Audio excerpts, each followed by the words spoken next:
welcome to my very first video on YouTube for Genshin Impact. I'm sure some of you follow me on Twitch.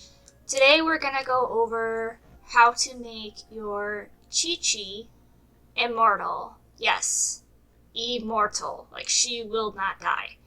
So, I'm sure a lot of you have been pulling for Qiqi and Raiden, and you lost your 50-50 and now you're stuck with this little zombie.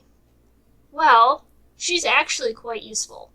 So the first thing you want to do with her is get her an energy recharge weapon.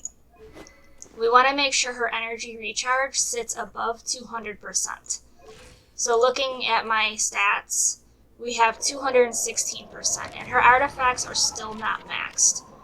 We're not going to worry at all about her crit rate and crit damage. She's purely going to be a healer, which is going to be beneficial for all these new things that are coming out where they drain our health. So looking at artifacts, we are going to run a 4-piece maiden. Yes, I know, maiden, nobody likes farming those. You're going to want to focus on energy recharge if you're not going with an energy recharge weapon. Otherwise, you can pretty much go for anything you want with crit rate, crit damage, and you want a lot of attack, because her healing scales off of attack. Ideally, for her sands piece, you're going to want a healing piece. I don't have any, so I went with an energy recharge to help boost her, and all of my substats kind of rolled towards crit rate and crit damage. For her cup, you're going to want attack. You don't want to do cryo here because you want her max healing, which again, it scales off of her attack. And then a healing bonus for your circlets. So on my Qiqi, her healing bonus is 73%. I do want to get that a bit higher. At some point I will swap out the sands piece for a healing piece and try to bring in more energy recharge in the substats. This is going to be a Qiqi that does not die. Or at least you have to try really hard to kill her. Mine is C1. You do not need C1. This is a completely free-to-play build unless you had trouble getting the sacrificial sword. There are other weapons you can use that are also energy recharge. I don't know if I have any because I usually sacrifice them all to the weapon gods. The Favonius sword would work for energy recharge. Her talents, you are going to want to level those up, starting with her E, because that's where you're going to get most of the healing from, moving on to her Q, and then you don't really have to do anything with her auto. Mine are still a work in progress. Unfortunately, all of my talent books went to Mr. Zhao.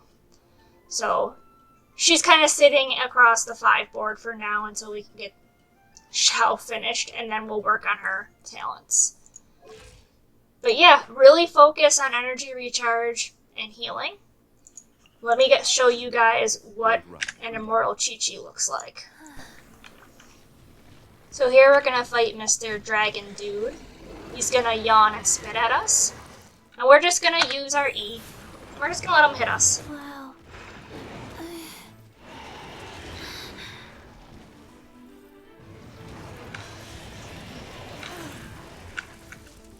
And since we have the sacrificial sword, we can just keep using our E whenever it skips the cooldown. But as you can see, she's healing quite nicely. We don't even have to attack or block. So that's going to be nice when we switch to other characters. So if I were to pull out Raiden, Raiden would still heal from Qiqi's E. Unfortunately, we're stuck with a 6-second cooldown right now.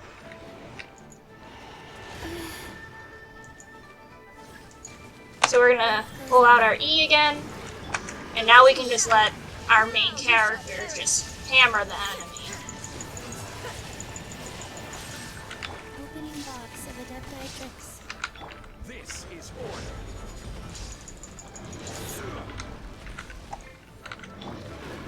But yeah, that is what an Immortal Qiqi looks like. It'll take a lot to take her down, and that's only half of a build. So I hope you guys found this helpful. If you like this video, leave me a like and comment. and subscribe to the new channel. I hope to have a lot more videos coming out soon for different character builds. I am currently working on the goal of having every single character on my account built for their specified role so that they don't have to share weapons or artifacts. So keep your eyes open for more videos to come. 1, 2, breathe. 3.